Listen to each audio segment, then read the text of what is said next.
হয়ে গেছি। এইটা দুঃখ, অন্য কোনো দুঃখ নেই। ঠিক সেদিন আমাদের হাতে অস্ত্র ছিল না, আজও নাই। সেদিন আমাদের হাতে ম্যান পাওয়ার ছিল না, আজও নাই। সেদিন আমাদের সংখ্যা আজকের সংখ্যার থেকে বেশি ছিল না, কিন্তু আজকালও বেশি।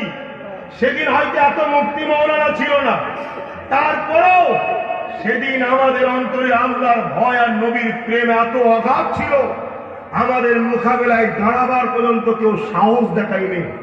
আর আজকে আমার কোরআনের কেউ সূরা তাওবার 5 নম্বর আয়াতকে কেউ ভুল বলছে, কেউ বলছে হিংসা ছড়াচ্ছে, কেউ বলছে কোরআন, কেউ বলছে ইসলামে নাকি রেপ করা খারাপ কাজ নয়, কেউ বলছে মাদ্রাসায় নাকি জঙ্গি ট্রেনিং হয়।